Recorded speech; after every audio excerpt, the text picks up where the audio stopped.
Hello and welcome to CubsPS Plus, a Northside numbers game, a weekly podcast that dives headfirst into the analysis of hot topics driving Chicago Cubs baseball.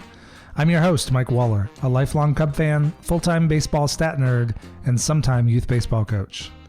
Thanks for being here today. I know you have a lot of choices out there. You can also find me on Twitter, Instagram, TikTok, and YouTube, all at CubsPS Plus, a spin on the baseball metric OPS Plus.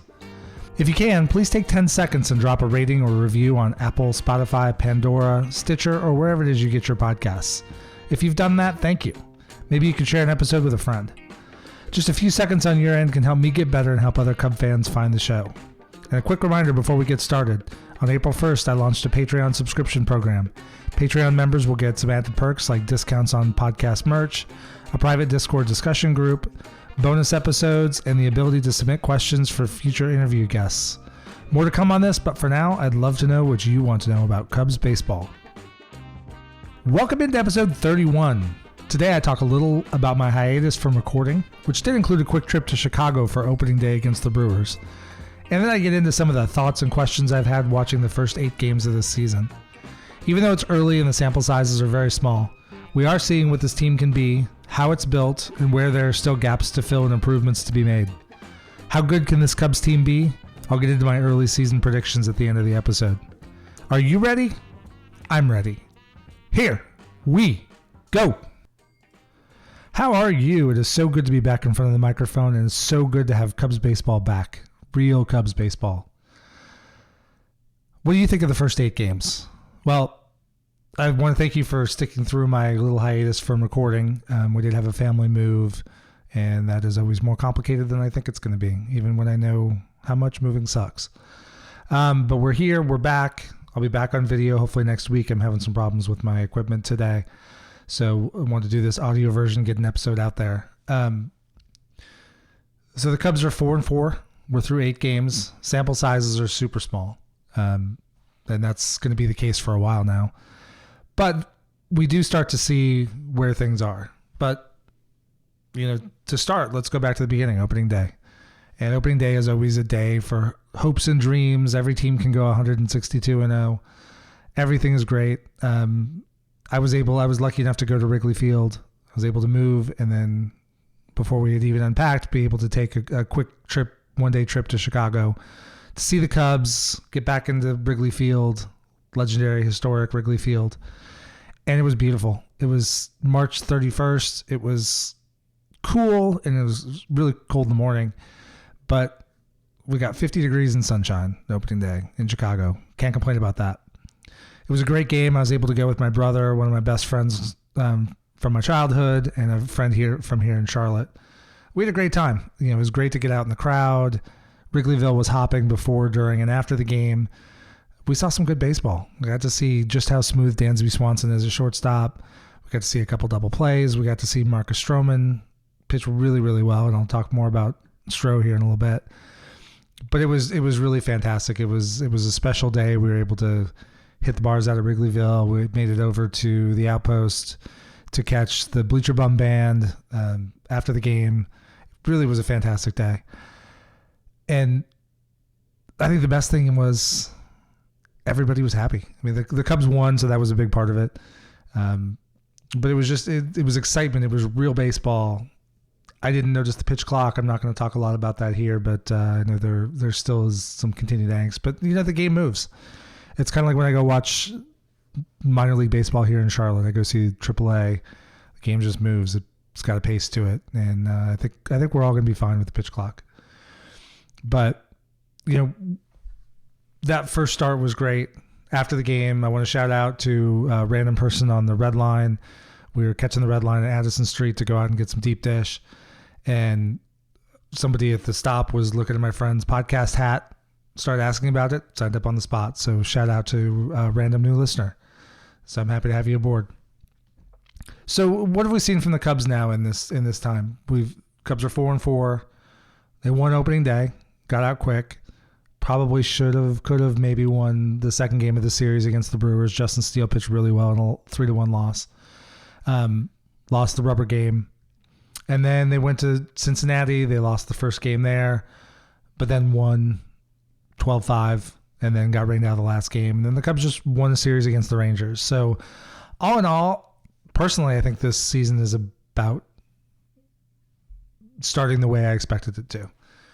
I think the Cubs are going to bounce around 500. I'm hoping they can be at or above 500 come, post All-Star break as we head in the trade deadline. I think that's going to give the Cubs a chance to potentially add at the deadline.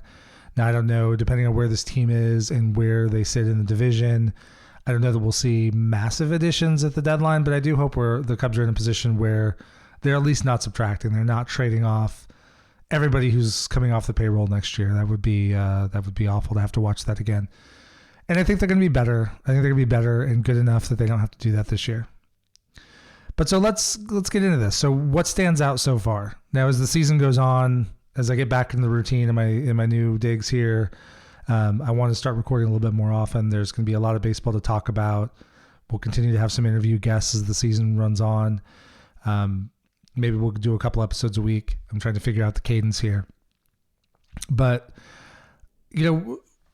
so it's small sample size. It's very easy to say, well, it's early season, everything's going to work itself out, but some things won't. And one of the things that stands out to me so far with this Cubs team is roster construction. And part of this is due to the Seiya Suzuki injury. And it looks pretty good, like he'll be back in the next week, possibly maybe Friday in LA. We'll see what happens. But the Cubs have made some interesting decisions, and I know why they did most of those decisions. I understand them. I could probably even defend them on some level. But those roster decisions are also showing up in outcomes on the field. So by not having Seiya Suzuki in right field, the Cubs had opted not to bring what would have been effectively a third outfielder on the roster. So they're covering right field with a mix of Patrick Wisdom and Trey Mancini and Miles Mastrobuoni. They had the opportunity. They could have had Christopher Morel. They could have brought Nelson Velasquez up, even just for a couple weeks. They could have put Mike Tauchman on the 40-man roster. So there were some decisions. There were some guys there that were available. They didn't take them, I think, in large part, especially with Tauchman and David Bodie having a really good spring, due to the 40-man roster issue. The Cubs have to look at guys that have options. They have to look at guys that are and are not on the 40-man. And we talked about that the last couple episodes at the end of spring training. But the Cubs now don't have what would be their fourth outfielder when Seiya comes back.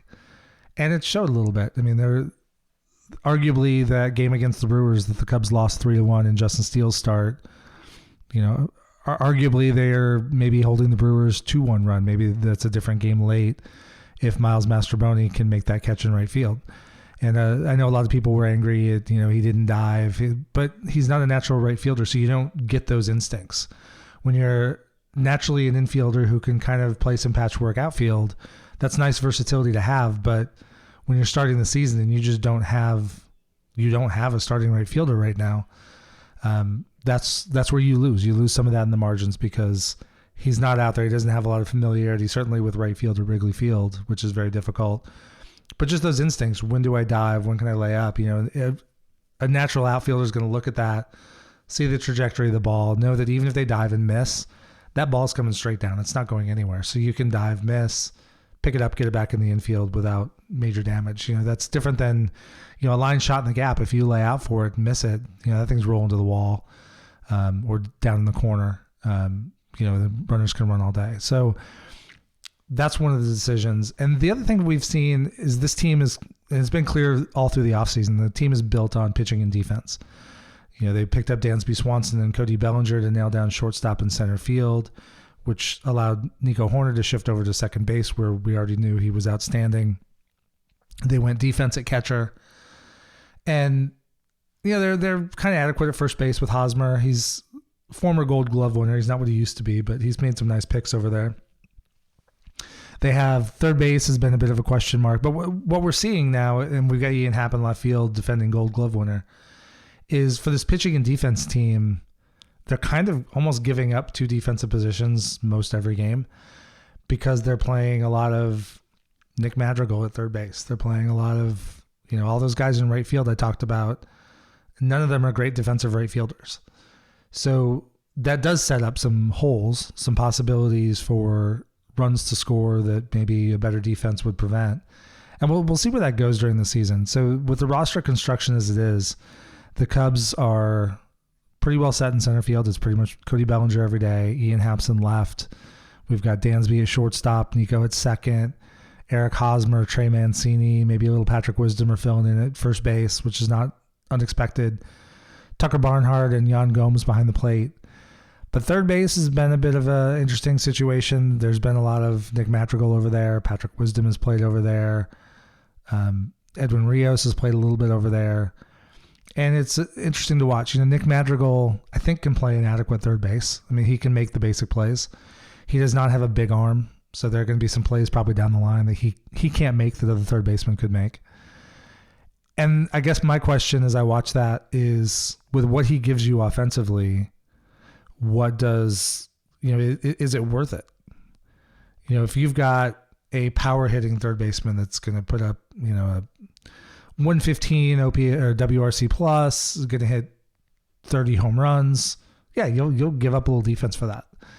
But for Nick Madrigal, right now he's off to a decent start. I mean, he's hitting 286. I think he was hitting 300 before the game yesterday against the Rangers. But for a guy who's going to hit, in an ideal situation, maybe he's hitting 310, 320 with no power, not a ton of speed. Is that worth sacrificing third base defense for? Now, I think in the big picture, I think they're trying to see if they can get Madrigal going. Maybe he's a guy that could have some trade value potentially, because he's kind of an odd man out. Like, it made sense last year when Nico Horner's playing shortstop. I think Madrigal can play an adequate second base. Maybe not great, but he frankly looked better than I expected him to last year. But second base is not a position where you necessarily have to have a lot of offensive firepower. So to put those two in the middle infield together made some sense. And then if Madrigal's going to hit 320 and stay at the top of your order, make a ton of contact, that's got some value there ahead of some guys behind him. But now this year, he's really got to hit. I mean, he's got to hit 320, 330 to really justify taking up a lot of time at third base. So we'll see what they do with him. I think it's going to be interesting to see who they send down when Seiya Suzuki comes back. I think Madrigal is certainly a candidate to go back down. They also have Brendan Hughes on the pitching side. He's getting close to coming back, it looks like. And so out of that bullpen, who's going to be the odd man sent down? I would probably tend to say, it might be Javier Assad. For all of what he did really well in the World Baseball Classic, he is now he's struggling a little bit in the bullpen role. He came out his first outing. He threw really well. He threw a great inning, came out for a second inning, and then, got hit a little bit, walked a couple guys. And so when we look at Javier Assad, he's only thrown 4 innings, but he's got a ERA over 12. And he's a guy I think they want to throw multiple innings. Now, it made sense. He earned his way on the team. He was great in spring training. He was great in the World Baseball Classic. But this might be a situation now where when Hughes comes back, they might send him back down and let Assad stretch back out, be a starting pitcher in Iowa, and be ready when the time comes when inevitably the staff in Chicago has an injury and needs somebody to come up. But on the hitting side, I think you're probably looking at Nick Madrigal is a guy who can go down. Miles Mastrobuoni is a rookie. He's got 3 options left. He could go down. He's not off to the best start either. So we'll see how that goes. I think pretty likely to be one of those two. I don't think it'll be Luis Torrens. He's done okay. He's had some flashes, but he's a guy who doesn't have any options left. So if the Cubs want to send him down, they're basically going to have to DFA him, get him through waivers, and take him off the 40-man. So once Seiya's back, I think the lineup looks a little bit stronger. So when we look at the hitting so far, we've had hot starts by Ian Happ, Dansby Swanson, and Patrick Wisdom. Swanson has really, really impressed me. I mean, he's a guy who came over with offensive questions, known great glove, good speed, great team guy, big hustle, fast. But when you look at his career, he's not hit well early in the season. And then when you factor in, how many guys across baseball sign big contracts and then go to their new team and immediately struggle, whether it's a matter of new environment, new routines, new home field, or whether they're pressing a little bit to try to, impress and justify that contract value. We see that time and time and time again. And, Dansby Swanson has come out hot. Now he's cooled off a touch over the last couple games, but nobody's going to hit 560 over the course of a season, which is where he was after the first 4 games or something like that. Right now he's got a WRC plus of 148. He's hitting 375. His K rate's pretty low, 16%. So he's off to a great start. And then Ian Happ is doing a lot of Ian Happ things. So now when we came into the season, we come in with question marks, right? It's what's Dansby going to be? There were still questions, every thread on Twitter, any message board or any discussion on Ian Happ about extensions. There's a huge camp that believes, he's earned it. He's going to be worth some money. He's going to be maybe a top 5 free agent this offseason. And then there are people who, I still want to see some more. He's had a lot of inconsistency in the past. But at this point, it's a small sample size this year, but what we're seeing is what we've seen over the last year and a half. So from the time that all those guys were traded off in 2021 and Ian Happ was just put in left field every day and left alone, he played really, really well. Then last year he was an all-star, won a Gold Glove, had a great season. This is, I think, who he is. So he is a guy, at this point, there probably will, I can't imagine there will be any extension at this point. But maybe the Cubs will have about a week of exclusive negotiation when the World Series is over before he truly hits the market. But I think Happ is going to hit the market, and we'll see. Maybe the Cubs keep him, maybe they don't. But he's definitely earning himself a lot of money, and it's fun to watch. Patrick Wisdom is off to a surprisingly good start. He's hit a few home runs. He's hitting 320. He's getting on base. He's got a 190 WRC plus. And again, everything is small sample size. But what we're seeing out of Wisdom is from 2021, he cut his strikeout rate last year. Went from 42% in 2021. He was in the low 30s last year. And so far this year, he's low 30s again, but, he's making a lot of hard contact. And that's a lot of fun to watch. And when we look at, the rest of the lineup, it's guys are kind of struggling. Horner's off to kind of a slow start. Mastroboni's not hitting much. Trey Mancini is kind of okay. He's not showing a lot of power yet.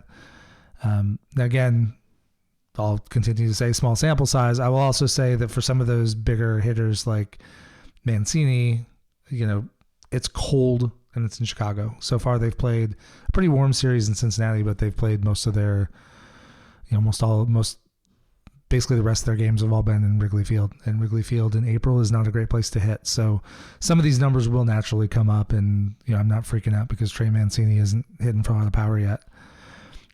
Eric Hosmer is doing Eric Hosmer things. He's not striking out much. He's making a lot of contact. He's hitting the ball hard, and he's hitting the ball on the ground. So, we're seeing, a lot of singles, maybe an occasional gap double where the ball's on the ground, or a very low line drive, but it's, 105.6 exit velo. That's what he does. And he's another one from the roster construction side that got a lot of questions. Cubs aren't paying him much. They're paying him league minimum because San Diego is still paying him that massive contract they signed him for. And the Cubs are hoping to get some stability, some good picks at first base. We've seen some of that. And be able to get a guy who's going to make a lot of contact, keep the lineup moving. But meanwhile, if we go look at AAA statistics, and I'll have a guest in soon to go talk about what's going on in the minor leagues. Matt Mervis looks like he's kind of picking up where he left off. He's crushing the ball. So at some point, Mervis is going to push for playing time in Chicago. And I don't think there are any imminent moves on the horizon. I can't imagine a scenario where Eric Hosmer gets any less than 6 weeks, 8 weeks to run and play and see what he can do. But the decision may be coming in mid to late May. Like, if Mash Mervis is killing the baseball, what do we do with Hosmer? Hosmer is a very easy cut. I know he's a likable guy. I think he's a good clubhouse guy. But if he's hitting, what's he hitting right now? 273. That'll kind of play if he stays there. He's been hot the last few games. But that comes with a WRC plus of 89. He doesn't provide a lot of power. He's never been a big power guy.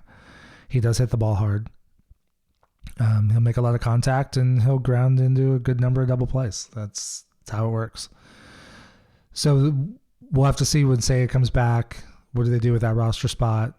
If Nelson Velasquez, Matt Mervis, Christopher Morel continue to crush the ball, in the minor leagues, then there will be some tough decisions coming up. And on Morel for a second, I know he's somebody I see mentioned a lot to be up in Chicago. I'm totally fine with him being in Iowa. He's had almost no AAA time. He played, I think, a week of AAA at the end of 2021, and then last year started the season in AA, and that's where the Cubs called him up from. And I've said it before, I don't think the Cubs had any intention of Morel coming up to the bigs and sticking. I think they wanted to give him a taste and give him a shot to show what he could do, and then that was probably going to come with a promotion to AAA once he was sent back down to the minors. But he just got off to such a quick start and was such an infectious personality on a team that was frankly going nowhere. There was no reason to send him back down. But we saw at the end of last season, his K rates I think by the end of the season, the last month, his K rate was over 40%. And so sending him to AAA to let him play every day, let him maybe settle in. I haven't checked the positioning. I know he's played some third base. I'm hoping he's playing a lot of third base. But let him settle in, get those reps, and work on that strikeout rate. This is a case where there is some balance between long-term development and winning today. The Cubs would be better today, I believe, if Morel was on the big league roster instead of Mastroboni or instead of Nick Madrigal. But I also think that Christopher Morel has a much higher ceiling than either one of those guys. And if the way to get to that ceiling is to let him take some time and let him, get things right, settle in, get comfortable. We saw it with Kyle Schwarber. We saw it with Ian Happ. Let a guy go back to the minors, figure it out. Again, maybe not for the whole season. Maybe it's for a month. Maybe it's for 2 months. Maybe it's a midseason call back up. But if he can get that K rate down, he's a guy that I think could be really good for a really long time. I don't know if he'd necessarily be a superstar, but he's a high energy guy. He can play a lot of positions.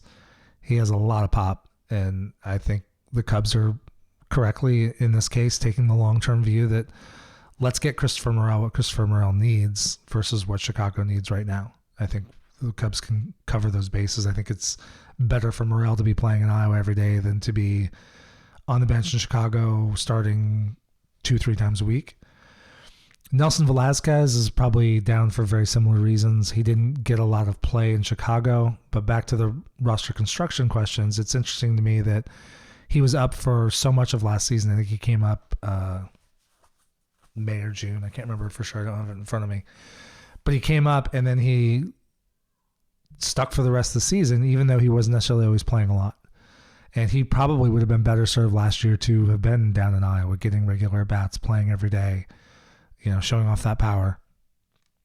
But instead, he was in Chicago, mostly riding the bench, occasionally playing, in the outfield. And then now that Seiya Suzuki's hurt, there's an actual opening in Chicago where he could have played for the better part of a couple weeks. Even if the plan was to send Velasquez back down and get those AAA reps, it's interesting that they did not have him come play right field and instead are going with the hodgepodge of Mancini and Wisdom and Mastroboni. So we'll see. I think he's a guy, he's off to a huge start in Iowa, so hopefully he'll be pushing some decisions. Again, like the more the guys from the minors can push, the better they perform, the bigger numbers they're putting up, the more excitement they're generating. That gives Jed a lot to think about when he's looking at the major league roster. So, more to come on those. But one of the things that's really stood out to me, again, is a team built on pitching and defense. And pitching has largely looked very good. I think I saw today that the Cubs are in the top 5 in baseball with a ERA, starting pitcher ERA, just a touch over 3. And leading the way have been Marcus Stroman and Justin Steele. Those two have been unbelievable. I was able to see Stro on opening day, and even though I was sitting down third baseline a ways, he was just sharp. Like, guys weren't hitting him. And here's a crazy stat. Marcus Stroman has given up no fly balls so far. All of his outcomes have been hits, walks, strikeouts, or ground outs. It's really amazing. I mean, he is just on fire right now. He's 2-0. He's thrown 6 innings in each outing. He's only given up a handful of hits, no runs. His strikeout per 9 rate is up over 10.5. That's pretty high for him. He's never been a huge K guy. And then in both those games, he's just all where he needs to be. He's keeping the ball down. His pitches are moving. And it's very low, like a lot of this pitching staff. One of the reasons why you pair up the pitching with the defense is this pitching staff relies on a lot of weak contact. And so far, the Cubs are not giving up a ton of hard contact. Marcus Stroman has given up very little, obviously no runs. And then Justin Steele behind him, he's also thrown 6 innings in 2 starts. And he's given up 1 run in those 12 innings. He hasn't struck out quite as many as Steele or as Stroman. They both struck out 8 on their first starts, and then Steele was a little bit rougher this second start, but he battled through.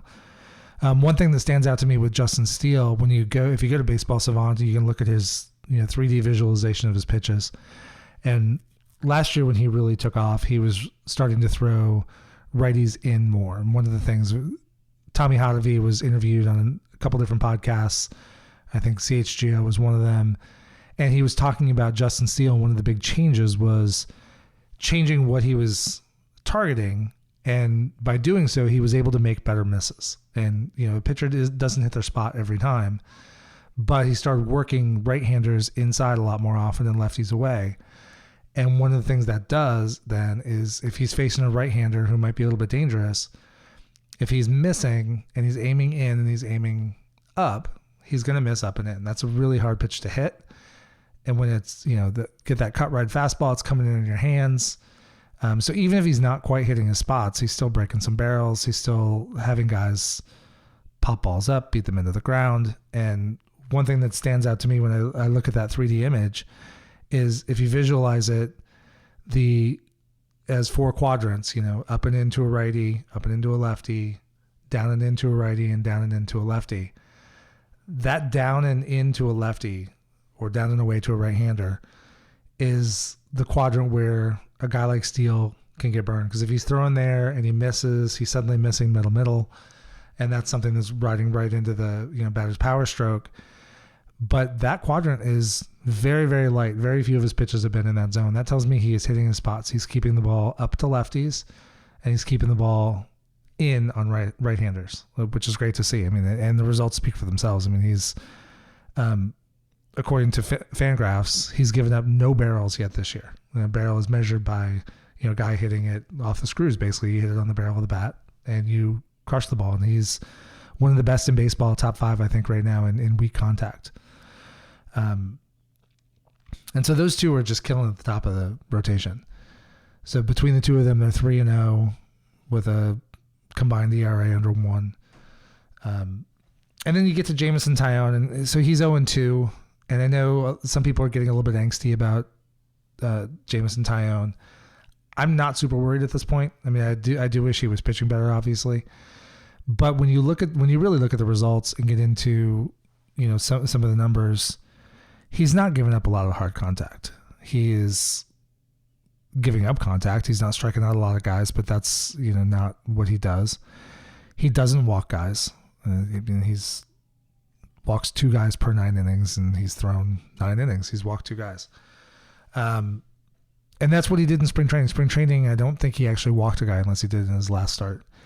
And so he's constantly putting the ball in the zone. Guys are going to hit it, and he's kind of a little bit bad luck. When you look at his fielding independent pitching on Fangraphs, he's a 2.06.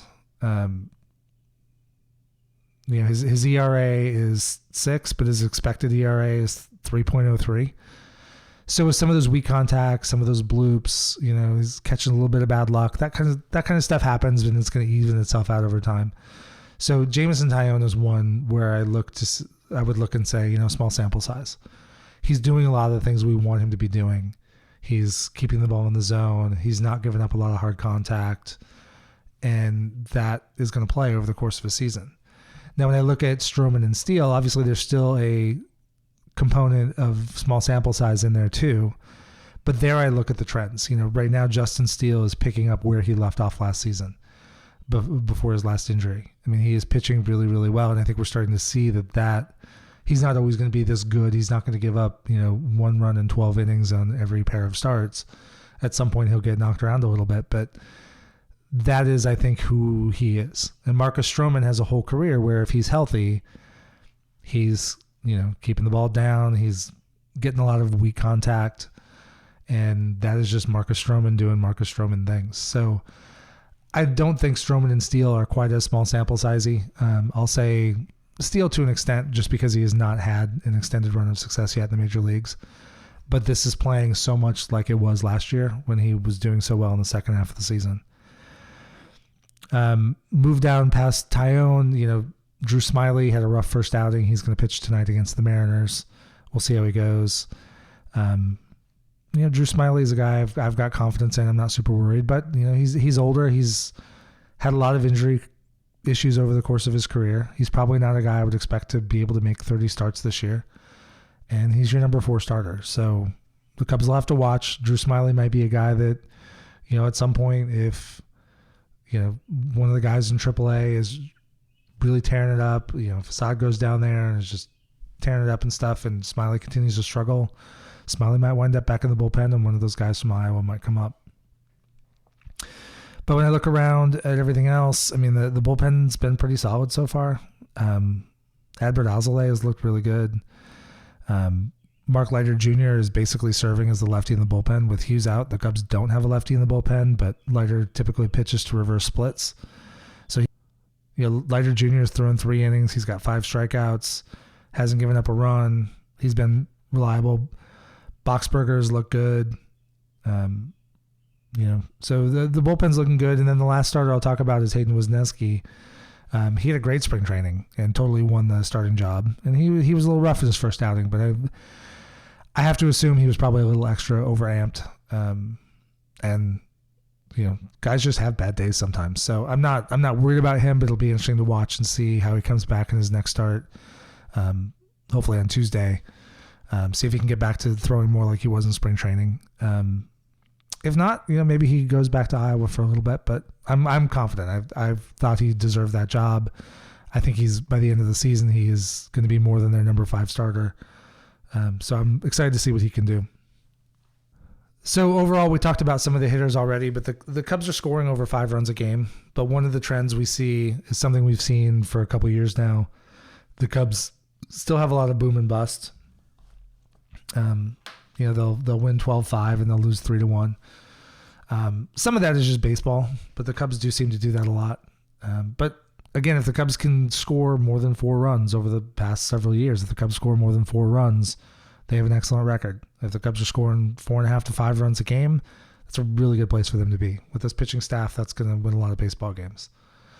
One thing that I have seen on the offense so far this year is one of the things, bringing in guys like Eric Hosmer and, playing Nick Madrigal more and some of the moves they made, we wanted to see a lower strikeout rate. They wanted to have a more balanced approach on the offense, put more balls in play, and we're seeing that. So last year, the Cubs were 21st in baseball with a strikeout rate of 23.7%.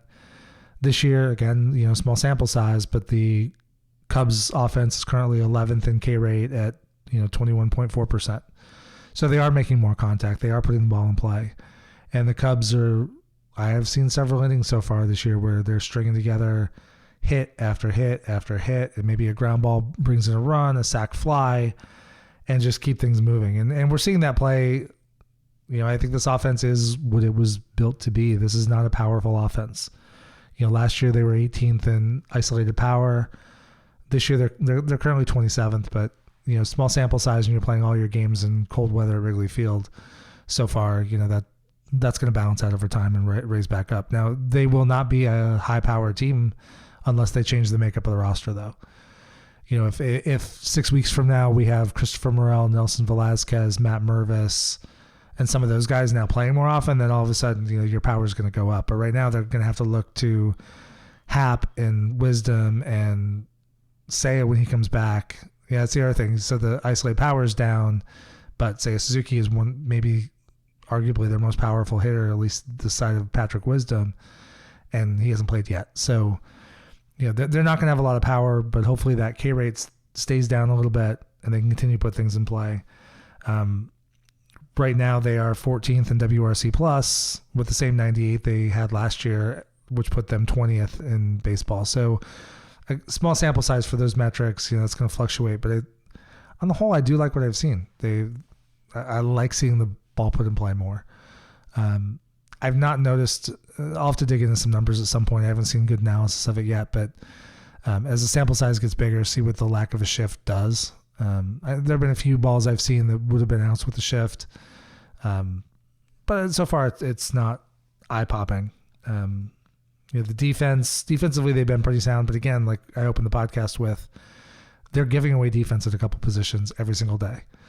And so that's going to leave a mark at some point in time. Now, right now, they're 23rd in baseball in defensive runs saved and 18th in outs above average. There's some small sample size in there for sure. Like, Nico Horner's made an error and he's not going to make very many over the course of the year. But they're going to have to be sound defensively with this offense. So let's get into my expectations for this team. I think when I look across the division, I see the Brewers are they're hitting a little bit better than I thought they would at this point, but we'll see if that lasts. Their pitching is strong, especially the top three in their rotation are really, really good. The Cardinals, their pitching's frankly kind of garbage right now, but that offense, that offense. You've got Paul Goldschmidt, you've got Nolan Arenado, Jordan Walker's killing it, Wilson Contreras. That offense is going to score a lot of runs. Now, so far we're seeing them, lose games 10-9, stuff like that. We'll see if their pitching settles in. But I still think with that offense, they're probably still the favorite in the division. If Milwaukee keeps playing like this, they'll be better than I thought they were going to be. Coming into the season, I thought the Cardinals were probably maybe a low 90s win team. Brewers were probably low to mid 80s. I'll talk about the Cubs. I think the Cubs are going to win about 83 games would be my prediction before the season. But the cool thing about that is if they can be 500 or close, the trade deadline, you can always add pieces. Maybe you catch a little lightning in the bottle like they did in 2015.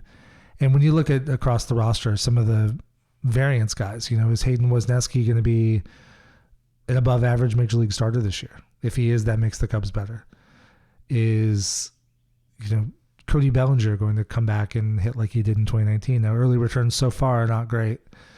He's hitting 167. He's, had some big shots, but so far we're kind of seeing the Cody Bellinger that we saw last year in LA. Again, though, it's 8 games. So through any kind of a season, guys will have 8-game slumps. So I need to see a little bit more from Cody, but so far, it's just like I say, Justin Steele is building on the trend from last year. Ian Happ is building on the trend from last year. So is Cody Bellinger so far. But I think with the Cubs, 83 wins, I think they're solidly second or third in this division. I think they have some upside potential. I could see a path where they win 90.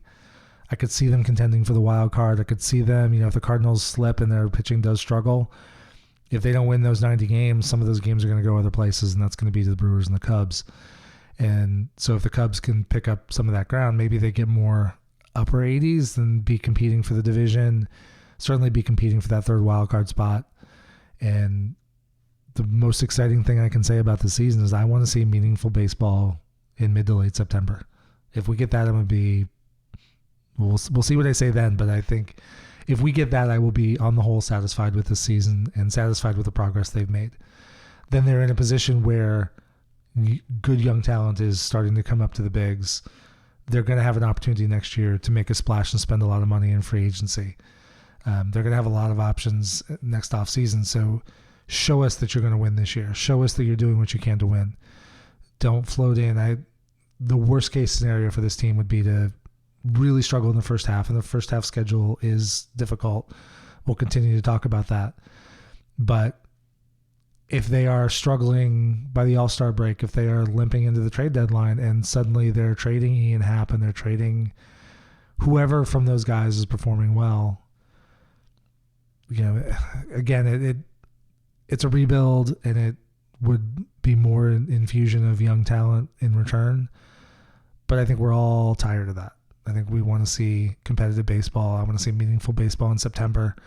I want to be able to see crowds at Wrigley Field with a playoff vibe. That's what I want to see. So more to come. I will start recording a little bit more often. We're going to have real baseball to talk about. We'll get some guests on, like I said. And let's go Cubs. Let's get the Mariners tonight. A quick addendum. While I was recording this episode, the Cubs optioned Javier Assad to Iowa and called up Nelson Velasquez. I assume we'll see a lot of Velasquez until Seiya returns, but we'll see. Thank you for listening. If you liked what you heard, or maybe especially if you didn't, please drop a rating and review wherever it is you get your podcasts. Or tell a friend about the show. Just a few seconds from you gives me great feedback and helps other Cub fans find the show. You can find me on Twitter, Instagram, TikTok, and YouTube, all at CubsPS Plus. This is Mike Waller, host of the CubsPS Plus podcast. Every day with Cubs baseball or talking about Cubs baseball is a great day. Go Cubs!